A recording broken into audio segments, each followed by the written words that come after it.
Hello everyone and welcome to today's Cambridge University Press ELT webinar. I'm very pleased to welcome as today's presenters Deirdre Cijffers and Gordon Lewis. Deirdre is a teacher trainer who's been involved in teaching and teacher development for the past 14 years and has taught English in 7 countries over the course of her career. Gordon Lewis is Vice President, Laureate Languages at Laureate International Universities, and he's also on the editorial board ELT Journal. Deirdre will be starting and ending the talk, and Gordon will be presenting in the middle. So, over to you, Deirdre. Thanks, Alistair. Can everybody hear me okay? Great. So thanks to everyone for coming today. This is a topic that I care deeply about, so I'm very happy to share all of this with you and to have as my speaking partner Gordon Lewis, who knows loads about it as well, having put lots of this in practice himself. So what we're talking about today is supporting online-only students, so students who are studying only online, so they don't come to class, they don't have the backup of talking to a teacher. So how do we sort out their problems? How do we make sure they're happy all the way through the course and stick to the course until the very end? So to do that, we're going to go through a number of different sections. So I'll look at what we mean by online-only courses and what our preconceptions might be around online only. So do we think it's a particular kind of course, or is it self-access? What do we think about how it happens for the student and how it functions for the teacher and for the institution? We'll also look at the risks involved in having students online only as opposed to having some sort of anchor within a face-to-face experience. And we'll talk about teacher presence, what that means and how it can reduce those risks for the students, for the teachers and for the institution. And at that point, I will then hand over to Gordon, who will talk about how it functions on an institutional level. So what these risks, what this teacher presence and how those behaviours have to be organised by the institution and supported by managers and by the organisation as a whole. And he will give you some examples of how this has worked in practice at laureate universities and some lessons learned from their experience of doing these courses. And at the end, you have a chance to win a place on a Cambridge online only course. So it's a teacher training course, and I'll talk to you a little bit more about that when we come to the end. So it'll be your chance to experience the online only learning environment from the student's perspective, which will be able to help you to support students knowing what their experience has been. So, what do we mean by online or on? Let me start that question again. What do we mean by online only? So there is a lot of there are a lot of ways that online only can be delivered. So in some situations, it does just mean self-study. So there's a lot of information on the internet. There are courses, there are resources. Students can find things, they can have their own portfolios, find resources that they can use and work towards their own goals, purely self-study and unsupported. What we're looking at today is when we add in an apple for teacher, where there will be a teacher who is involved in that journey. So they may be looking at self-study resources, they may be using a platform like Moodle, for example, where they find specific things that a teacher has assigned to them. They may be doing communicative activities with other learners as part of a pre-arranged course, but there will be a teacher who is behind the experience. So either in terms of managing activities, assigning activities for them to do self-study, looking at their grades, making decisions and giving them advice about how to go forward. So the teacher is a very important part of this online only experience. So all it means, the only part that's missing from this is the actual physical classroom. The interaction we would expect would appear online, either asynchronously, which means not at the same time, so perhaps in forums or blogs or wikis. So there are various ways that people can communicate that way to achieve a goal, or live in a session like today. I wouldn't recommend you do an English language lesson with 57 attendees necessarily. You're not going to get great interaction. You know, you will get some interaction, but not as much as you would hope for in a face-to-face class. So there are considerations to take. You can't just go online and assume that we can teach hundreds of people all at the same time, because the numbers don't necessarily match up. So online only, everything but the classroom, and the teacher is definitely involved. So I said there was no interaction, but I lied. So this is one little part of audience participation. I need your thoughts. So there are a number of preconceptions that people have about online only courses. So I have a few of them here, and I would just like you to put in the chat box, can you read the quotes, and then I want you to put in the chat box whether you think they are true or false. So they're numbered, so online only courses are cheaper to run and easier to set up than face-to-face courses. If you think it's true, put 1T in the chat box. If you think it's false, put 1F. So I'm going to give you about 30 seconds to read the quotes and decide whether they are true or false. Action.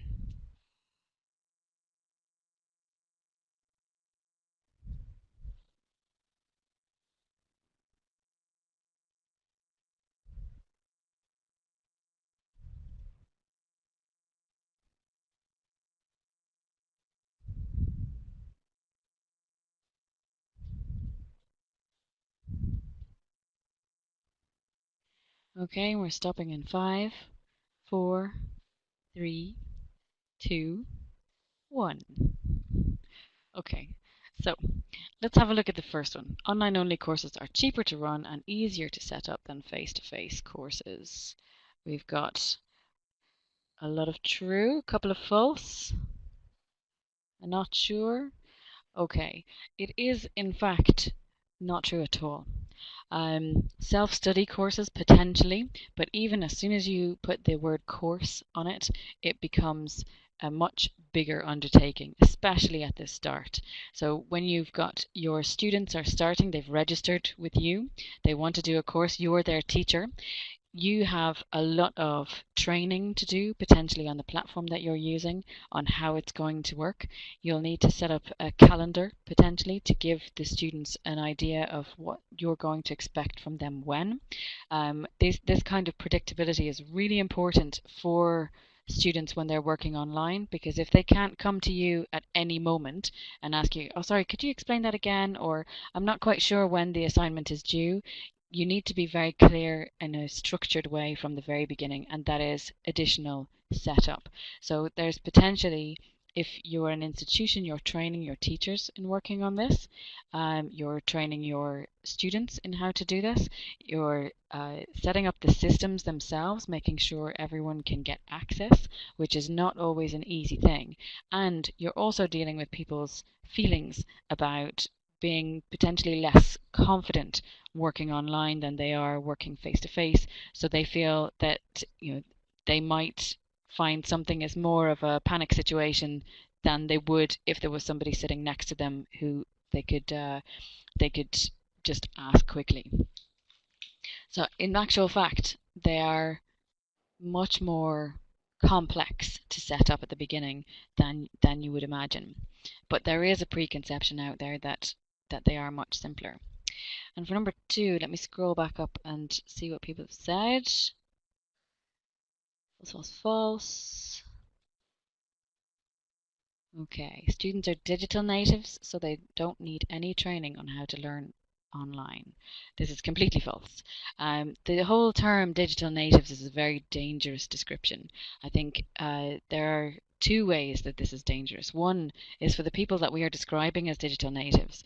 Yes, we do have students who are better at Facebook and uploading videos and sharing links and all sorts, and editing things in quite a fancy looking way than teachers are, but that doesn't necessarily mean that they can use any of those skills to any advantage when they're trying to study. If you give a student who is 15, you ask them to read Harry Potter or you ask them to read English grammar in use, I bet you that they will choose Harry Potter. It's fun, it's different, it's not grammar, and it's not studying. So once you're online, sure, they'll be able to turn things on and not panic if the screen goes black, but they still don't have the learning skills to manage their time, to manage their objectives, to work towards those objectives, and to make sensible decisions.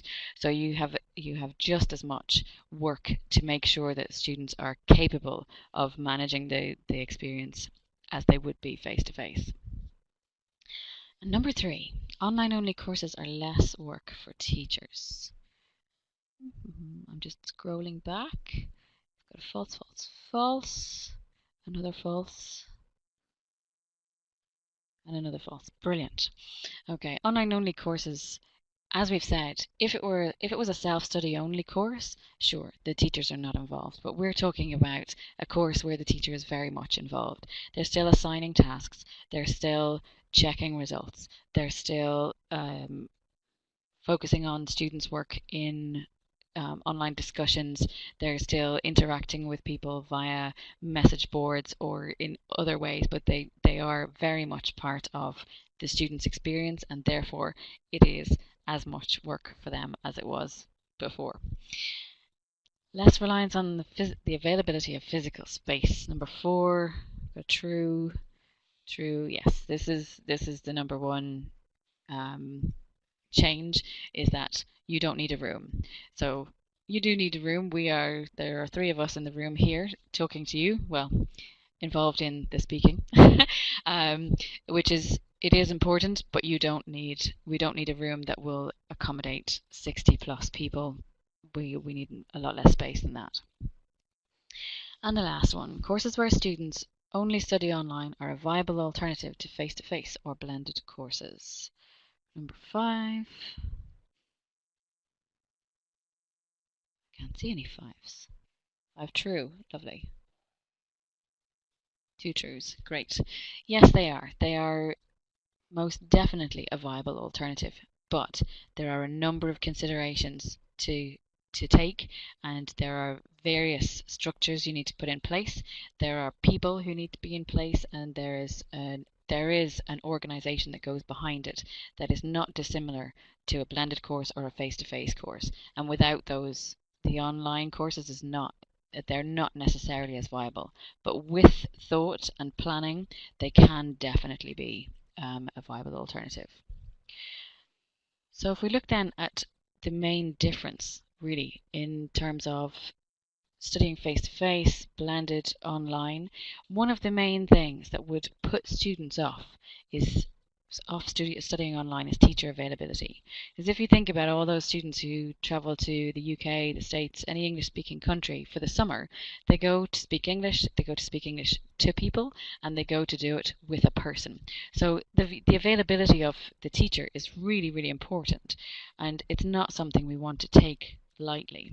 So if we think about it in terms of temperature, in face-to-face teaching, the temperature of teacher availability is very high.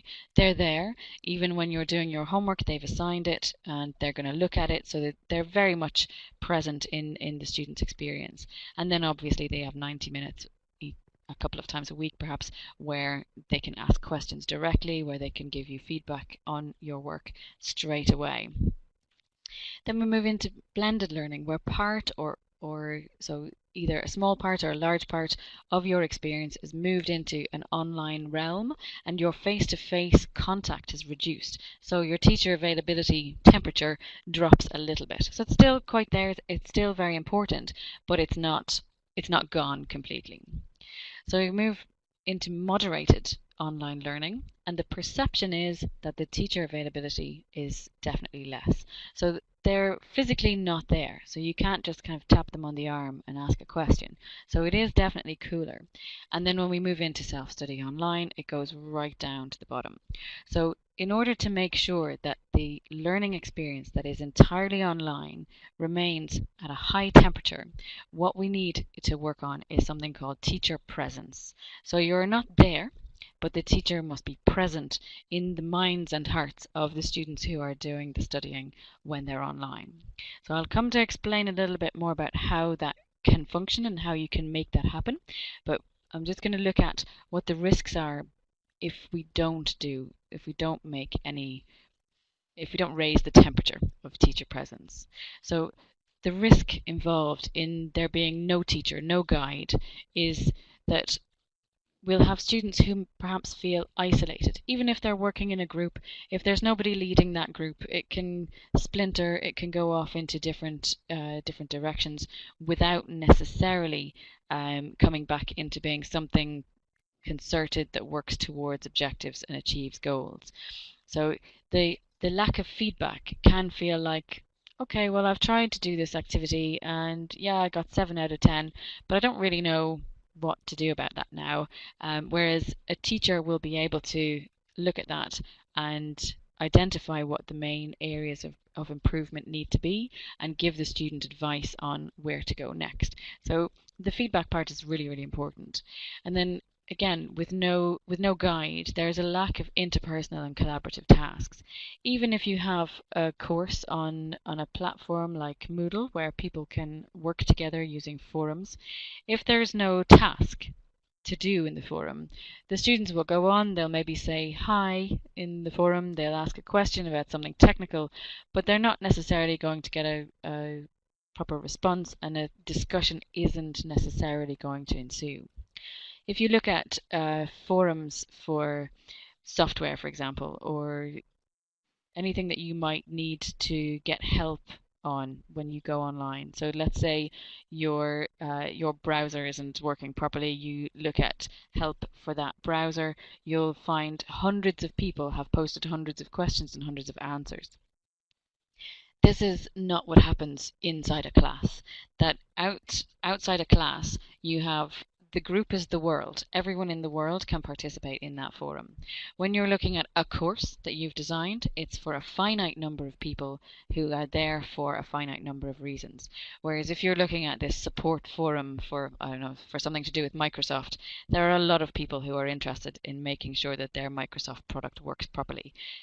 In a group where you might be limited to 20, you need to provide stimulus to make sure that they're discussing things, talking about things in a productive way, and practicing the language that they're supposed to be working on. So it needs guidance and structure, and that's what the teacher can provide, and without a teacher, it all gets a bit lost, which then results in lack of motivation, which gets worse into disengagement, don't really care about it anymore, which in the very worst instance results in dropouts. I'd just like to ask how many people who are here today have started a MOOC?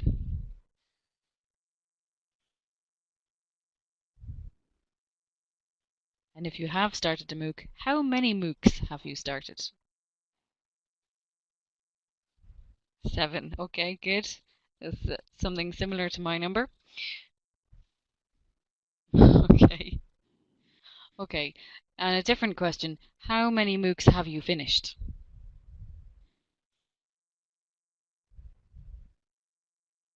Oh, well done, Arba. Okay. Okay.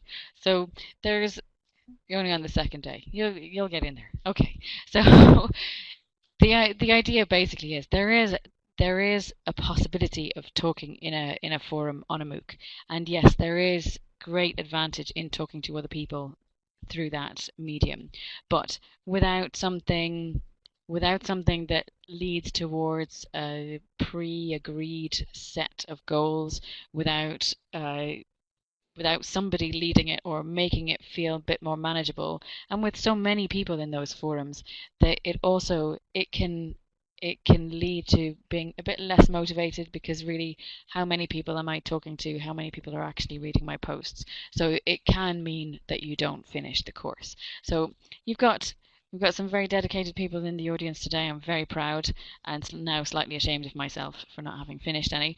But they are very interesting experiences, but they're not the same as the kind of courses that we're kind of encouraging you to run today.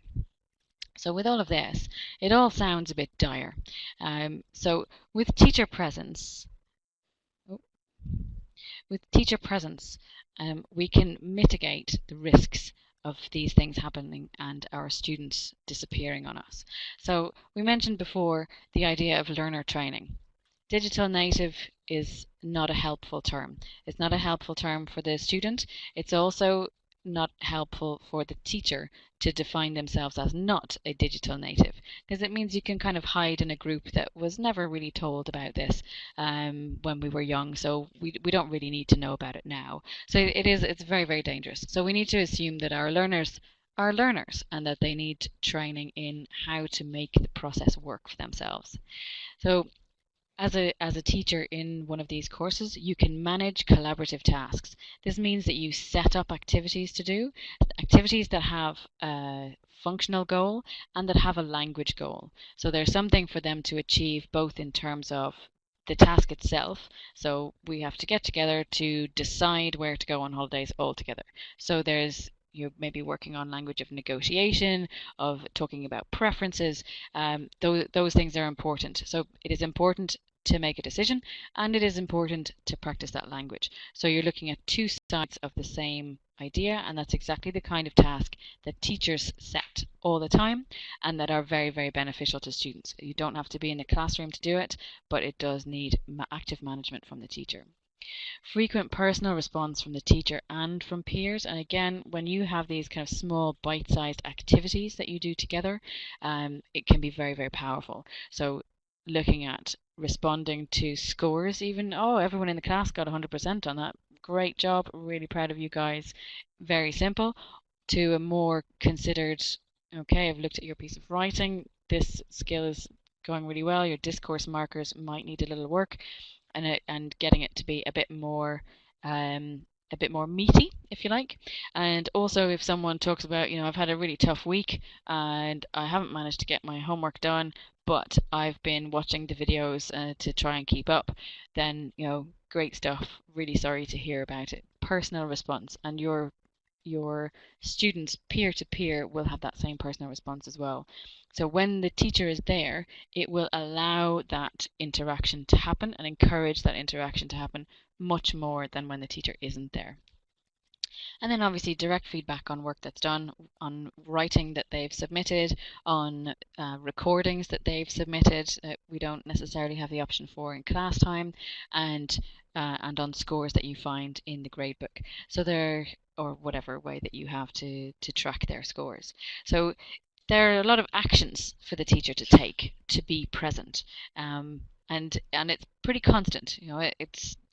It's very, very similar to teaching face-to-face, but you've also got the problem of the teachers not necessarily in the school. The teacher is possibly working from home. Maybe they're not being supported, and if they do need support, how do they get that support, and how do you make sure that these things function smoothly for the teachers and for the students alike? So I'm going to hand over now to Gordon, who's going to talk to you about how that works on a higher level. How does it make it work? It's not simple. It requires quite a lot of thought, and Gordon is going to talk you through all of that.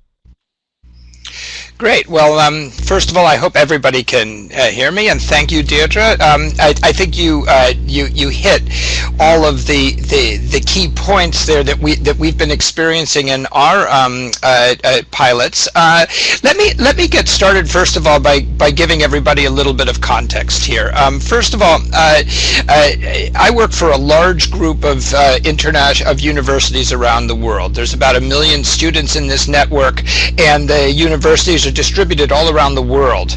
And one of the key goals moving into the next 3-4 years for the whole university network was to increase what they're calling hybridity. And one of the goals in that is to have by 2018, 2019, approximately 25% of all learning to be conducted in some way online, be that 100% online or blended. In order to do this, then we felt that we had to start and pilot at some institutions, and we chose 2 institutions in our network to do this with. One, Universidad Peruana de Ciencias Aplicadas, pardon for my Spanish, in Lima, Peru, And the other one, Unitec, is based in Tegucigalpa, Honduras. Two schools with slightly different profiles and two different approaches of going into the 100% online. So, just to give you an idea of the pilots themselves, UPC's gone through 3 phases now of pilots, so three semesters, so to speak, of cohorts, and we've recorded data for that. Unitec, on the other hand, has gone through 2 phases right now, and are about to enter into their 3rd. Interestingly, at UPC, the pilot ran across the entire student body. So this was both face-to-face and online students. That distinction wasn't made. Whereas at Unitec, the focus in the pilots was very well defined, strictly for online students and working adults. That is, those students who have a job during the day and tend to study at night, and therefore don't always have an easy time getting to the institution. We also see that the group size at UPC was limited to 12 to 16 students, whereas the group size at Unitec was a little larger with 22 students. And when I say this group size, this means the group both for the asynchronous part of the learning, but also for the synchronous classroom, which we'll discuss in a moment. The course that we were using was Touchstone Online Blended Learning, but of course there was an entire curriculum design that went around that. And one of the distinctions between the two pilots was, on the one side, UPC used a centralized instructional design team that the university uses to design any kind of online course, to essentially design the interactions, especially in the synchronous classroom. Whereas at Unitec, there was an approach where the teachers themselves were directly involved in designing these interactions. I guess in the end, we had a number of measures to look at the learning. We looked at the learning outcomes, of course, but also student satisfaction. And we saw at UPC a student satisfaction rate of 7.6 and a Unitec satisfaction rate of 9.2. And we were curious to explore what might have accounted for that, in fact. And the next slides can shed some light on some of those findings. So just starting at the highest level, as Deirdre pointed out, one of the things that we've realized when we're doing these pilots is that at an institutional level that there's a need for a clear policy and a need to do this for the right reasons. What we've experienced in many institutions is this sense perceived by leadership that, I can go online and therefore I can relieve myself of the need to have face-to-face instruction. And we feel what we saw in both of these pilots was if you go from that assumption that you're setting yourself up for a fall, because there are certain cohorts that where online learning fits, and certain cohorts where they do not necessarily where they aren't necessarily the right kind of students to do this. So we were encouraging the institutions to think this over, to define who these cohorts are, and to put it in a language policy framework that we call it, which is essentially a document which outlines exactly what the university expects from the students and the delivery methods that are appropriate. We also, another thing that we discovered that's hugely important and is directly related to what Deirdre was saying, was a need for the institution to make a commitment to teachers and to understand that moving into this online, 100% online delivery is a very significant change in the way people teach and the way students learn, and that we need to be willing to take the time to train the teachers and to understand that it's really a process that we go through to arrive at what we would call a fully flipped classroom model, and that it is not really a question of technology as much as a question of teachers assessing the way that they teach and learn and moving through a process of change. And that is not necessarily something that is less expensive than a face-to-face course. So the question that Deirdre raised was whether you can save money in an online course. I think the whole element of training and development is so huge and can't be understated, that in fact, when you at least in the interim in the initial phases of these courses, it would require considerable investment in training up the teachers and getting them ready to do this. So there's a significant resource commitment that we found here that needs to be brought to bear to make this a successful approach. So let's look at the student first of all. Some of the outcomes that some of the things that we've learned from the student side. So first of all, as I mentioned just before, you have to choose your cohort carefully. So obviously the online students are an obvious candidate. If you're taking a 100% online degree, then by default you have to have a 100% online delivery of your English program. That makes sense. Similarly, as we said, the working adults, really they're tired at the end of the day.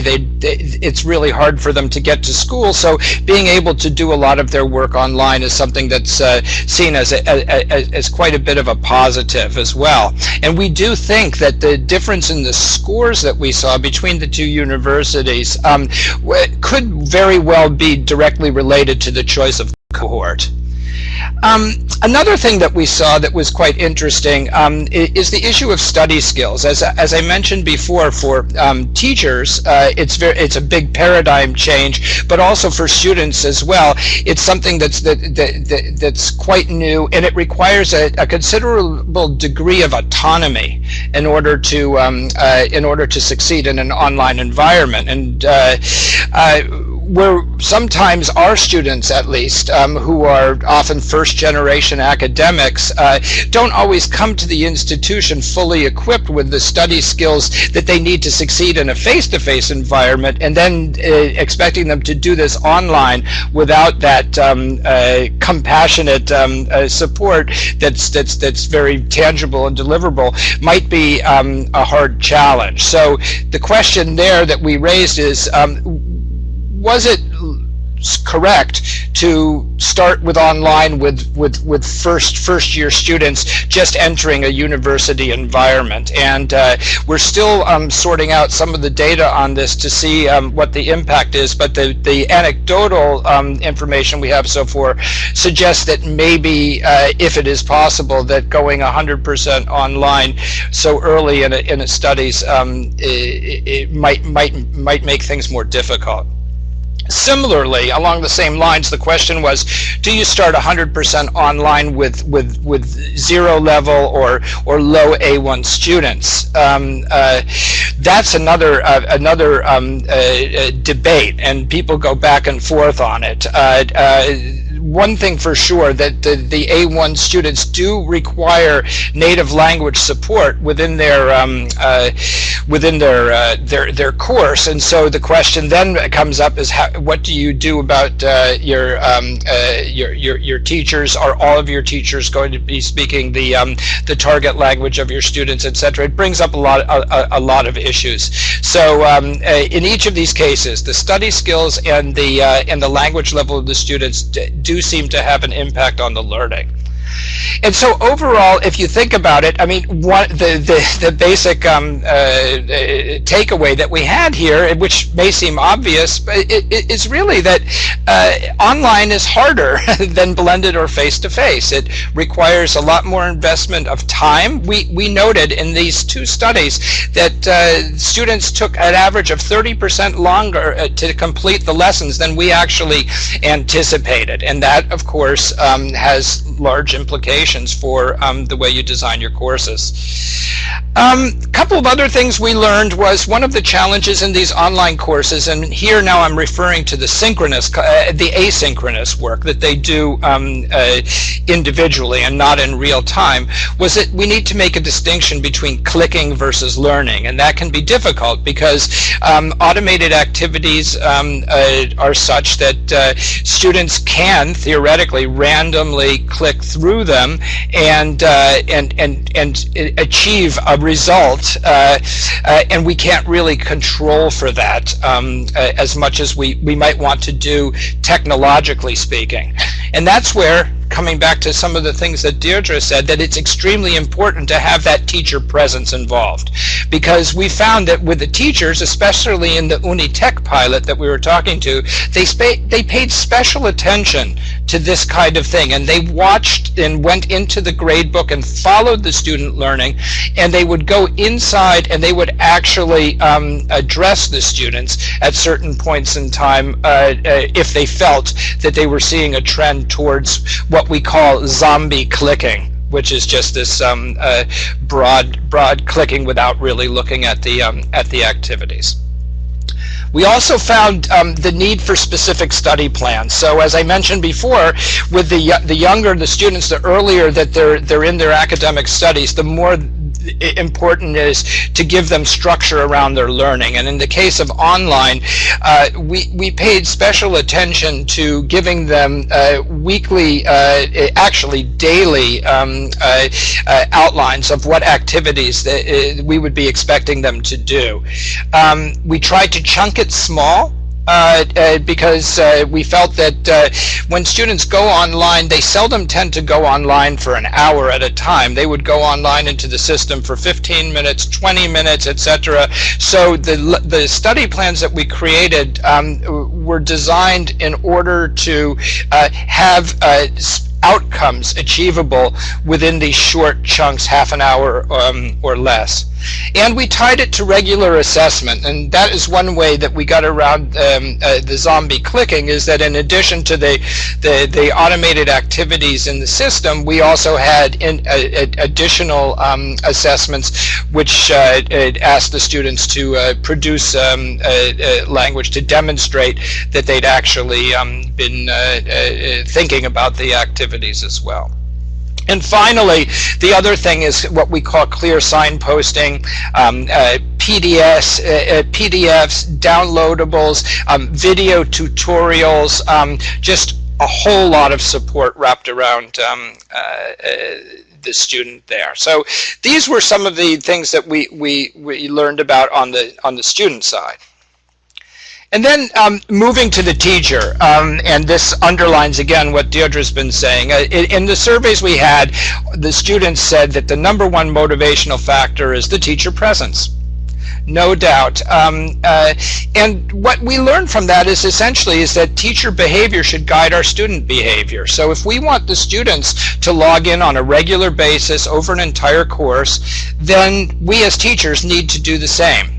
There is a tendency, and I certainly was that kind of student when I was in university, to save everything to the last minute on a Friday afternoon. Now, in a language course, that's very self-defeating because the whole idea is to have interaction, communication over time. So we need to be sure that it is a consistent, regular approach to going in. And so the teacher needs to demonstrate that through interaction with the students. Obviously going into the gradebook, looking at the students and seeing what they're doing, but also giving them these nudges and this encouragement that Deirdre also spoke about, to let them know, yes, we're here for you and we're giving you some feedback on this. This was especially interesting when we're working with blogs, blog posts or discussions. Students said to us, why do we bother posting a post to a blog if there's no response to it? So it can't just be an activity that lies out there and isn't at all tied into some kind of feedback, and that was hugely important. This substantive feedback on the student production, which would motivate them to elaborate and then hopefully be able to comment on other students' work, and not just have the relationship between the student and teacher, but student as well. So the other side was training and support. We know, as I mentioned earlier, that the flipped classroom is not a technology issue at all alone. Actually, it's not a technology issue at all when you get right down to it. It's about a change in the role of the teacher versus the role of the student, and you can also flip your face-to-face classroom as well. But it's about a question of giving up a certain amount of power in your classroom. It's about rethinking presentation, practice, and performance. It's essentially revisiting your core principles of learning. And so what we encourage at the institutional level in that language policy document is to come up together with the teachers with a set of principles which guides what the kind of teaching is that we have at the institution, and what those values and principles are. And like I said, that's something that is not simply aligned to the technology, but to the philosophy of learning altogether. Looking at the training and support, pre-service training, of course, was very important, and getting it right in terms of understanding the technology tools is very, very important there, because it gives the teachers a certain element of confidence, and they can focus on the task at hand rather than having to worry about how each tool functions, or if they're accessing it in the right way.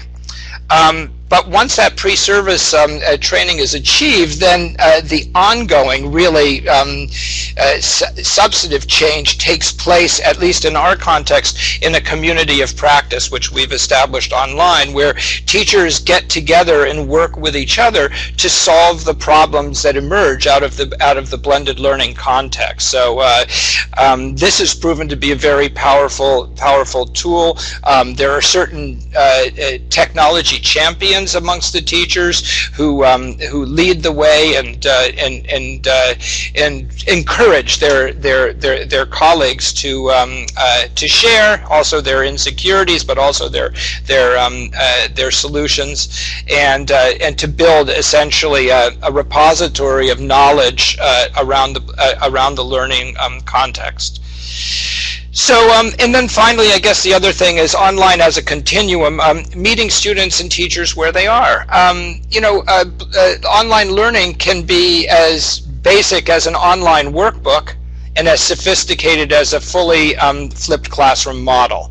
And one of the things that we felt within our network is that certain universities may just be well advised to start with online workbooks first, and keep their model traditional for the time being, and then slowly over time progress towards a more transformational model of education when the time is right and when the conditions are appropriate. So I guess what I'm saying by that is you don't just want to flip the switch on day one and and just expect that everything is going to change overnight.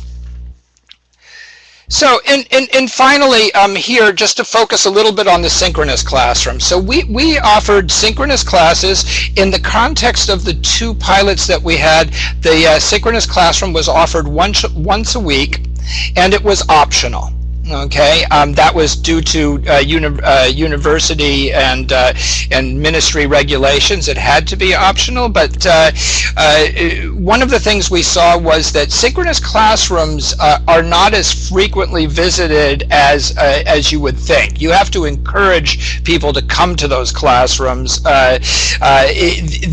There's much more regular participation asynchronously. So that's a little challenge that everybody has seemed to be facing is how do you get the students to show up on on time at a specific scheduled time. That's an interesting thing for everybody that we've seen.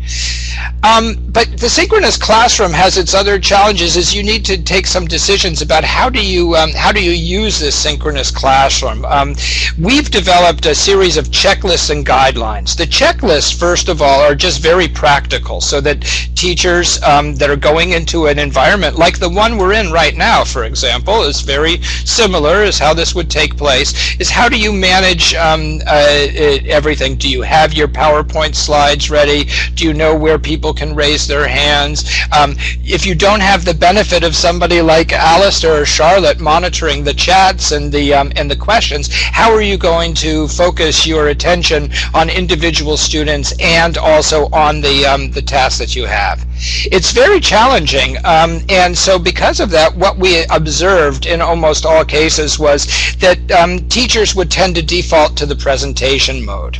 Okay, what I mean by that is that the students have been going online in the flipped classroom to access the presentations, be it a grammar point or something else, and then practice it, and then the teachers essentially were reteaching it. Which was not what we actually wanted to have happen, but we understood why. So in order to work towards changing that, we developed almost like a cookbook of ideas of what you could do in that synchronous classroom, how you could turn that synchronous environment into a communicative environment. Some examples were that we would ask the students to get into groups, to brainstorm, to come back, to present things that they were brainstorming. We took a lot of traditional activities from resource books that you would find out there, and translated them into online delivery using a lot of images, a lot of prediction. If you think about Bloom's taxonomy, we were doing a lot of critical thinking within there, and basically giving them stimuli that would motivate a conversation, rather than trying to discuss the grammar points all over again. Now, that has worked to a certain extent, but it's very dependent on the individual teacher's comfort level and their ability to motivate. So we also looked at models which would maybe use this synchronous classroom in a different way, and that is the way of using it for office hours. And this is another approach we're taking right now in another institution to test. And essentially what we're saying there is that it's almost a drop-in model where teachers are available in a synchronous environment to talk with students, to review any questions they might have, to go over an essay if it's so desired. Two ways of looking at that was to have a completely open office hour where anybody could drop in, or to ask students to schedule. Right now, it's been completely open class hours, and as I've said, since getting people into the synchronous classroom is not always that easy, we haven't encountered difficulties with there being too many people in these office classrooms. And I think many students actually really like this model, so it's something that is definitely worth pursuing further and trying out. And there's been some people thinking about, well, couldn't you have both, and offer office hours and offer a synchronous I guess orchestrated lesson as well, and I guess that boils down to also just some of the financial implications of having live classrooms set up and the organization thereof. But clearly, it doesn't have to be one or the other. It can be both. These were just some of the points that I had to make. I think that our overall outcome, as you saw with the scores 7 and 9, are being used. This is a rubric score that's used by all university courses, not just English courses, which shows that the general acceptance is good. Can we improve? Absolutely, but it clearly shows that that there's a path that we can follow here. And hopefully some of those things give you a little bit of insight into some of the challenges that you get with this on the ground. And I guess I'll pass over to you, Deirdre, for the final slide. Thanks, Gordon. Really impressive, all the things that you've done, and bringing all those things together with so many campuses and different people and students' desires and objectives involved. I think it's really great achievement, and to be able to learn from from your experiences is really helpful, I think, for people who are trying to do the same. So our small example of this is an online teacher training course that we have built here at Cambridge University Press. I don't know if anybody knows, we have our own learning management system, which is a platform where we keep all our content. And if you're looking for courses that will help you speak like a native, obviously it's one of these, naturally. But we've got courses that are in there to help you teach students, and this course is here to help you teach blended. So we're looking at blended learning, but also moderated online only teaching. So the course is quite short and it's very new. So what we're looking for is for people to give it a go and tell us what they think. So in the next couple of months, I will be running 2 pilots, and I'd like to get 2 groups of 10 teachers in to pilot this course. It's kind of CELTA-ish. A lot of the thinking is similar to CELTA. It's not the same in terms of certification or anything. It's literally, if your institution management has decided, right, we're going to do blended learning or we're going to do online only, then this is what you need as a kind of crash course survival situation. So we have 5 modules, and they're called blended learning, using data to inform your teaching, online workbooks, which Gordon mentioned as a kind of it's a good way in if you want to start doing things like this.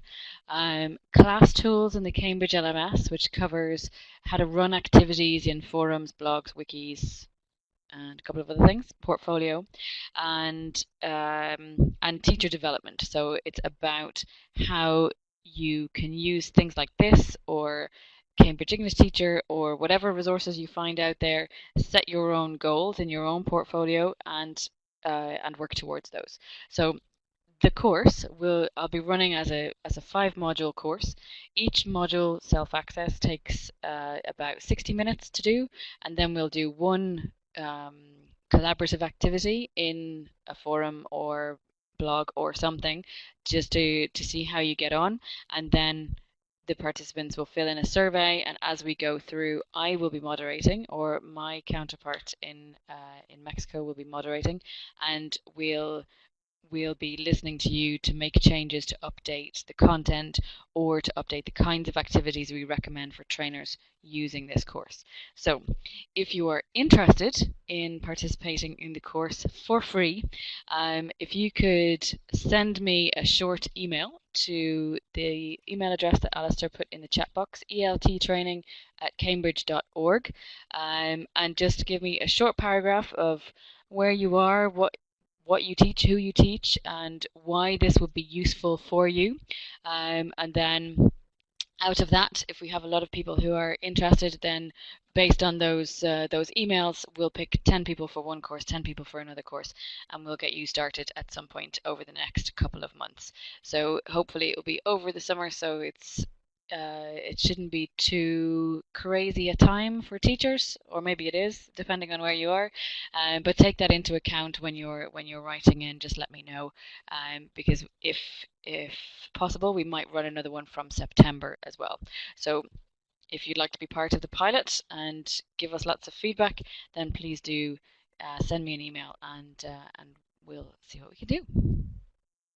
And I'll hand over to Alistair for questions, I think. Okay, so thank you very much, Deirdre and Gordon. That was really interesting. Great to hear the experience, particularly Gordon, from you of doing this, and Deirdre's as well, and also, of course, that exciting possibility of signing up for the course that Deirdre will be running as well. So that's absolutely great. Now, do we have any questions that have come in yet? One I saw that came in was from Hiba Ala Khaled Hussein, who asked Deirdre whether there are any prerequisites for signing up to the course. For this course, no. Basically, you need to be a teacher and have students that you have worked with recently or that you are working with that you can use as context for yourself. So as we go through this, there's a lot of questions about, okay, and what would it be like in your context? Think of some students, how would they react? So you're thinking of individuals. So as long as you've had some teaching experience, whether that's present or recently finished, then you should be able to participate. But really, if there are lots of people interested, I can only run a couple of courses. So depending on how useful this is going to be, people who need it will get preference to get into the course. But otherwise, no prerequisites. Okay, thanks. Now, do we have any other questions from anybody? Deirdre or Gordon, is there anything you wanted to add to what you've said so far? Oh, I see, Mauro, you were asking, though, would none of you have an American accent? Actually, I am American, so that's interesting. But I live so long away from the U.S., I suppose it doesn't show up quite as much as it might with others. Thanks, I'd missed that one. Gordon, is that yes. So Ronnie has asked what does Ronnie have to do to participate in the course? So as Deirdre mentioned, you just need to email elttraining@cambridge.org with some details of your experience and anything to add to that, Deirdre? Experience, current teaching context, and why the course would be useful for you. Okay, thanks. A paragraph or so to let me know how it would help you. And then obviously we'll hopefully demonstrate all the good principles that Gordon has talked about just now, and you'll have an amazing experience and it'll be wonderful. Excellent. I think if we don't have any more questions, we'll wrap that up there. So I'll just wait another minute. Well, I'll wait another 30 seconds or so. But actually, while you're thinking of questions, because this is your last chance to ask them to Deirdre and Gordon, I'll tell you a little more about next week's webinar. So next week, on Wednesday, May the 27th, yes, shockingly, the next webinar will be on a Wednesday rather than on a Tuesday, so don't forget. Karen Elliott will be back to talk about phonics, fun and games for infants and primary. And you can sign up for that on our events page, which is on the cambridge.org ELT site. We'll be announcing our June series of webinars very soon too, so hopefully in time for next week's webinar on Tuesday, we may be able to announce some of those webinars that will be coming up in June. And yes, Charlotte's posted the link there, so thanks very much for that. Don't forget, of course, that your certificates of attendance, we've been talking a lot about certificates in the chat, but your certificates of attendance will be sent out automatically later this week. That will happen without you needing to do anything at all. So you don't need to email me, you don't need to do anything at all, that will arrive automatically. And if you'd like to catch up on any of the webinars you've missed, all of the recordings, of course, are shared on our YouTube channel and on our blog. You can keep up with all our news on our Facebook page, and if you'd like a copy of any of the slides, most of them have been shared on Twitter, at our Twitter account at CambridgeUPELT. And while I was doing that, I've had a question coming in from Adam. It says, what do the presenters think about young learners using online learning? Either of you?